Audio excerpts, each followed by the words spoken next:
जो भी class 12 IP के स्टूडेंट्स हैं और जो भी यहाँ पे पाइथन डेटा फ्रेम सीख रहे हैं या तो बिगिनर्स है, उनके लिए ये वीडियो काफी इंपॉर्टेंट है। यहाँ पे मैं आपको एक सिंपल और आसान तरीका बताने वाला हूँ कि डेटा फ्रेम क्रिएट कैसे करते हैं और वो क्रिएट करते समय हम क्या यूज करेंगे। तो जनरली स्टूडेंट्स ने एक क्वेश्चन पूछा था कि कुछ कोड में लिस्ट दिया है, कुछ कोड में डिक्शनरी दिया है, तो हम कैसे तय करेंगे कि कौन सा चीज हमें यूज करना है। तो मैं आपको सिंपल तरीका दे दूंगा जो एकदम आसान है और आप यूज कभी भी कर सकते हैं। हालांकि ऐसा कुछ जरूरी नहीं है, स्पेसिफिक नहीं है कि आप लिस्ट ही यूज करें या डिक्शनरी यूज करें, लेकिन आपको जो भी इजी लगता है वो आप यूज कर सकते हैं। और इस वीडियो के बाद में मैं आपको ये बताऊंगा कि कौन सा इजी मेथड है, आप भी वो समझ जाएंगे और वो किस तरीके से होता है। एकदम आसान तरीका है डेटा फ्रेम क्रिएट करने का, ताकि ये काफी इंपॉर्टेंट क्वेश्चन है। डेटा फ्रेम क्रिएट करना बहुत जरूरी है। क्लास 12 आईपी स्टूडेंट्स के जो भी कंटेंट है उसमें ये काफी इंपॉर्टेंट टॉपिक है, ताकि इसके ऊपर से क्वेश्चंस आएंगे। डेटा एनालिसिस, प्रोजेक्ट, सारी चीजें इसी के ऊपर से बनने वाली है। तो आप देख लीजिए कि कौन सा मेथड आपके लिए इजी रहता है। तो यहाँ पे मैं आसान भाषा में, आसान तरीके से ये बताने वाला हूं। तो चलिए शुरू करते हैं। My self Sanjay Parmar, tutorial AICS IP channel में आप सभी का स्वागत है। तो सबसे पहले मैंने एक डेटा फ्रेम का टेबल जो फॉर्म है मैंने यहाँ पे क्रिएट किया है। ये देखिए एक सिंपल सा एक जो ODI रैंकिंग है बैट्समैन की, ताकि मैं क्रिकेट को ज्यादा पसंद करता हूं तो इसलिए मैंने ये डेटा फ्रेम में ऐड करने के लिए लिया है। तो इसके ऊपर से अगर मुझे कुछ एनालिसिस करना है तो मैं आसानी से कर पाऊं। तो यहाँ पे देखिए हमारे पास रैंक है, उसके बाद प्लेयर नेम है, टीम है और रेटिंग है। तो 4 कॉलम यहाँ पे है। तो सबसे पहले आपको देखना है कि कॉलम हेडर किस तरीके से क्रिएट होता है दोनों में। एक आप अगर लिस्ट से करते हैं या डिक्शनरी से करते हैं। तो मैं आपको एक आसान तरीका ये बताऊंगा कि अगर आपको जब डेटा फ्रेम लिस्ट से क्रिएट करनी है तो ये जनरली रो वाइज होगी। तो जब भी आप रोज वाइज इसको एक्सेस करेंगे तो आप सभी रोज के लिए लिस्ट बनाएंगे। मतलब कि यहाँ पे आपके पास 1 2 3 4 5 6 रोज है, तो आपको 6 लिस्ट बनाने पड़ेंगे। तो यहाँ पे हम 6 लिस्ट बनाएंगे और उसमें ये सारी वैल्यूज डालते जाएंगे हॉरिजॉन्टली। तो लिस्ट जो बनेगा हॉरिजॉन्टली वैल्यूज का बनता जाएगा। फिर जितने रोज है उतने लिस्ट आपके बनेंगे। उसके बाद एक लिस्ट आप बनाएंगे उसके इंडेक्स के। अगर इंडेक्स आपको डिफॉल्ट ही रखने 0 1 2 3 4 तो आप वो रख सकते हैं। नहीं रखना है तो आप एक लिस्ट और बनाइए जो इंडेक्स के लिए होता है। नहीं बनाएंगे तो आपको डेटा फ्रेम जो क्रिएट करते हैं उस स्टेटमेंट में इंडेक्स इक्वल टू करके सारा लिखना पड़ेगा। उसके बाद ये जो कॉलम हेडर्स है उसका एक लिस्ट बनेगा। तो इस डेटा फ्रेम में 3 मेन कंपोनेंट है, मेजर कंपोनेंट है। एक तो डेटा इंडेक्स और कॉलम इंडेक्स। इंडेक्स आपका रो इंडेक्स होगा, कॉलम हेडर जो है वो आपका कॉलम्स होगा। तो इतने लिस्ट आपके बनेंगे। तो नंबर ऑफ रोज उतने लिस्ट बनेंगे। उसके बाद जो है यहाँ पे इंडेक्स बनेगा, उसका एक पर्टिकुलर लिस्ट बनेगा और एक लिस्ट बनेगा आपके हेडिंग का। तो चलिए शुरू करते हैं और देखते हैं किस तरीके से ये कोड होगा। तो मैं यही वैल्यू आपके पाइथन में ऐड करके यहाँ पे करने वाला हूं। तो यहाँ पे न्यू फाइल हम ओपन कर लेते हैं। सबसे पहले हम लिस्ट जो है रोज वाले वो क्रिएट कर लेते हैं। R1 में सबसे पहले हमारे पास है 1, उसके बाद नाम है बाबर आजम। उसके बाद जो है टीम है, तो टीम में है पाकिस्तान। उसके बाद जो है आपका रेटिंग है यहाँ पे। तो रेटिंग क्या है देख लेते हैं, 892। तो इनका रेटिंग है 892। तो 892 तो ये हो गया फर्स्ट रो। उसी तरीके से सारे रोज क्रिएट होंगे। तो चलिए हम सिंपल कॉपी पेस्ट कर लेते हैं इसे। तो कॉपी पेस्ट यहाँ पे हो जाएगा। 6 रो डेटा जितना भी है आप एक्सेस कर लीजिए, उस हिसाब से यहाँ पे आ जाएगा। तो इस तरीके से आप क्रिएट कर सकते हैं। देखिए अब मैं 2 यहाँ पे देख लेता हूँ। 2 में भी यहाँ पे इमाम उल हक है, वो भी पाकिस्तान से बिलोंग करते हैं। देख लेते हैं। ओके, इमाम उल हक ये भी पाकिस्तान के बल्लेबाज हैं, इमाम उल हक। चलिए पाकिस्तान, रेटिंग 815 है। चलिए नेक्स्ट रो है विराट कोहली, जो कि हमारे भारत के कप्तान हैं। विराट कोहली, अरे भारत लिख दिया मैंने विराट कोहली। उसके बाद यहाँ पे आएगा इंडिया, IND। इनकी रेटिंग है 811। उसके बाद 4th नंबर पे है यहाँ पे रोहित शर्मा, वो भी हमारे भारत से है, उप कप्तान है भारतीय टीम के। तो जितने रोज है यहाँ पे चेंज करते जाएंगे डेटा, और जिस हिसाब से हमारे डेटा फ्रेम में हमें जो वैल्यू चाहिए उसको यहाँ पे ऐड करते जाएंगे। तो यहाँ पे देखिए रोहित शर्मा। अब जो है यहाँ पर भी आ जाएंगे इंडिया, और इनका रेटिंग है 791, तो 791। उसके बाद नेक्स्ट है रो नंबर 5। रो नंबर 5 में हमारे पास है क्विंटन डिकॉक। तो क्विंटन डिकॉक जो है, इनका नाम भी थोड़ा ऐसा है, क्विंटन डिकॉक।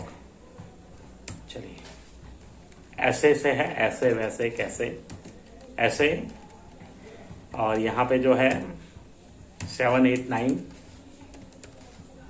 चलिए, उसके बाद जो है 6 जो है वो हमारे न्यूजीलैंड से है, प्लेयर रोस टेलर, और यहाँ पे उनका टीम है न्यूजीलैंड, और 775 उनका रेटिंग है।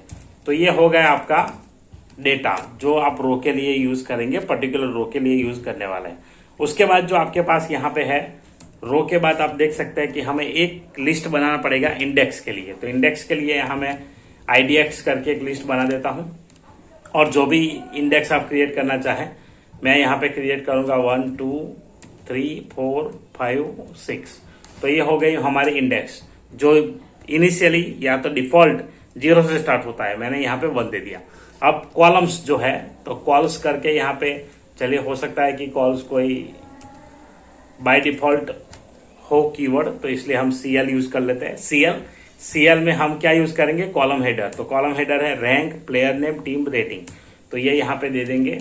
तो सबसे पहला आएगा रैंक, उसके बाद दूसरा कॉलम है प्लेयर नेम, उसके बाद जो है टीम, उसके बाद जो है रेटिंग।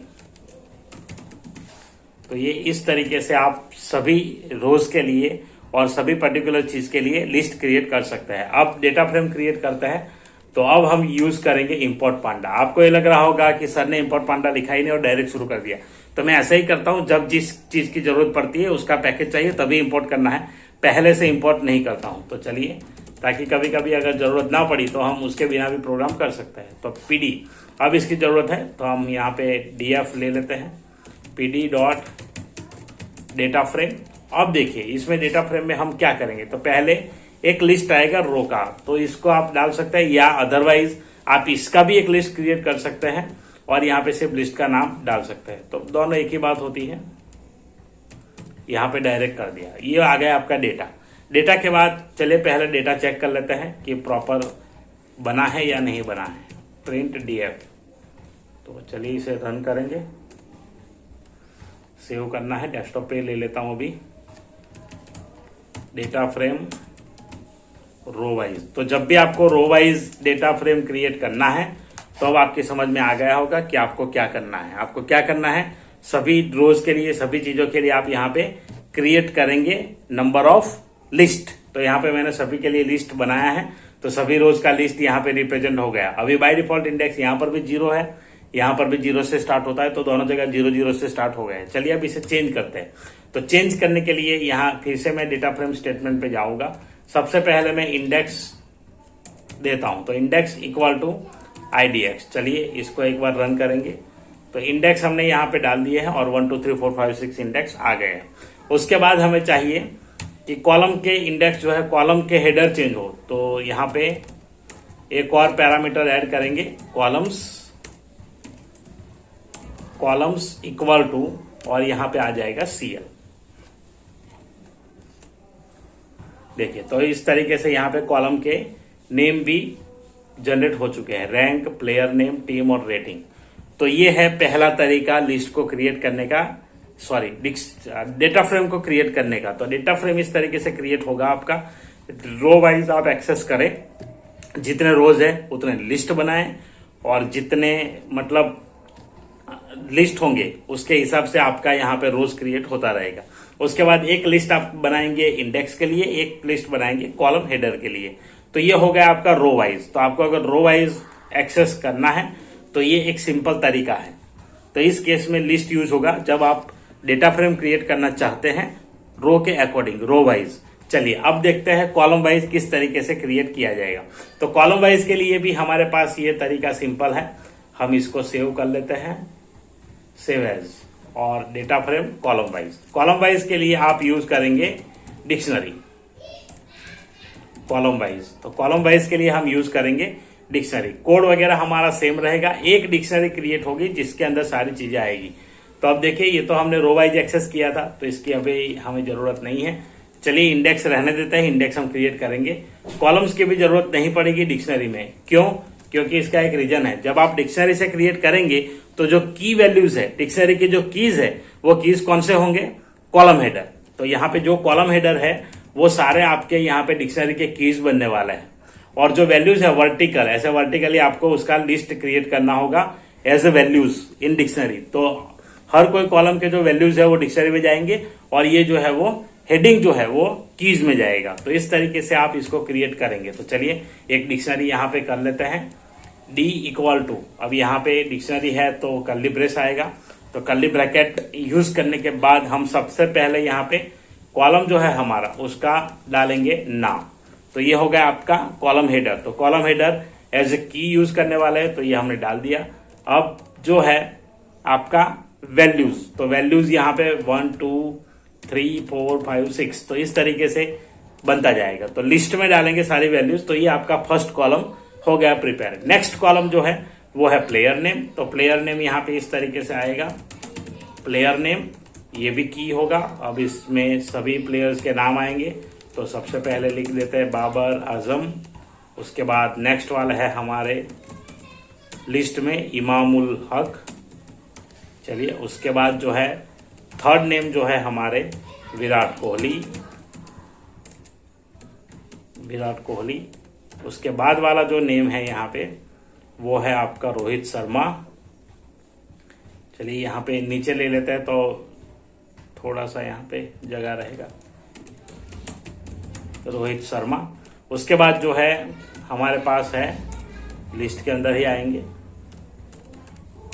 रोहित शर्मा के बाद क्विंटन डिकॉक, और लास्ट नेम जो है रोस टेलर। तो इस तरीके से बनेगा। अब आएंगे नेक्स्ट कॉलम पे। तो नेक्स्ट कॉलम हमारा है टीम। तो टीम में ये की में जाएगा, लिस्ट आएगा। सबसे पहला टीम है पाकिस्तान, दूसरे प्लेयर का भी टीम है पाकिस्तान, तीसरे और चौथे नंबर पे जो है वो है इंडिया से। तो यहाँ पे हम डाल देंगे इंडिया। उसके बाद वाला जो है हमारा प्लेयर यहाँ पे साउथ अफ्रीका से है, ऐसे। और लास्ट वाले जो है वो है न्यूजीलैंड से। तो यहाँ पे आएंगे एनजेड। तो ये हो गया। अब इनके रेटिंग के बारे में लिखेंगे। तो रेटिंग कॉलम का नेम है हमारा रेटिंग, हेडिंग है। उसके बाद यहाँ पे जो है लिस्ट में होगा, लिस्ट में सबसे पहले 892, उसके बाद है 815, उसके बाद 811, उसके बाद है 791, इसके बाद है 789 और लास्ट में 775। तो ये बन गया आपका डिक्शनरी। तो डिक्शनरी इसी तरीके से क्रिएट कीजिएगा। जो जो कॉलम है उसको इस तरीके से हेडर दे करके पूरा हम उसको एक्सेस करेंगे। तो ये है इसका सिंपल सा तरीका डिक्शनरी क्रिएट करने का। अब डेटा फ्रेम क्रिएट करने में कुछ बाकी बचा ही नहीं, कॉलम हेडर हम ऑलरेडी दे चुके हैं। तो यहाँ पे आपको सिंपल तरीके से सिर्फ लिख देना है डिक्शनरी का ऑब्जेक्ट जो आपने क्रिएट किया है। इंडेक्स तो ये आएगा, कॉलम्स की अब जरूरत नहीं है हमें, ऑलरेडी कॉलम हेडर प्रोवाइडेड है। जो डिक्शनरी के कीज है वो है कॉलम हेडर ले लेंगे। तो ये है इसका आसान तरीका डिक्शनरी क्रिएट करने का। देखिए तो डेटा फ्रेम क्रिएट करने का। तो इस तरीके से डेटा फ्रेम क्रिएट हो जाएंगे। तो ये है आपके सिंपल 2 तरीके जो मैंने आपको बताए। तो इन दोनों में से जब कोई चीज स्पेसिफिक नहीं दी है और सिर्फ डेटा फ्रेम है तो मैं रिफर करता हूं डिक्शनरी से बनाने का, ताकि इसमें हमारा मेहनत कम होता है, कम लाइंस होती है, ताकि इतने लिस्ट कम बनेंगे, वैल्यूज सारी आएगी, लेकिन एक ही डिक्शनरी में हो जाता है। तो डिक्शनरी वाला मेथड बेस्ट है। आपको कौन सा मेथड इजी लगा और कौन सा मेथड आपको बेस्ट लगा कमेंट करके जरूर बताइए। और इस वीडियो को ज्यादा से ज्यादा स्टूडेंट्स तक, ज्यादा से ज्यादा जो भी बिगिनर है डेटा फ्रेम सीख रहे हैं उन तक जरूर पहुंचाइए। बाकी और भी ऐसे इंटरेस्टिंग वीडियोस और इंटरेस्टिंग जो कोडिंग है मैं आपको देता रहूंगा मेरे चैनल पे। तो चैनल पे नए हैं तो चैनल को सब्सक्राइब जरूर करिए और बेल नोटिफिकेशन आइकन जरूर प्रेस करिए ताकि आने वाले नोटिफिकेशन की जानकारी आपके नोटिफिकेशन बार में आ जाए। तो चलिए मिलते हैं किसी और इंटरेस्टिंग वीडियो के साथ। तब तक के लिए जय हिंद, जय Bharat. Thank you very much for watching.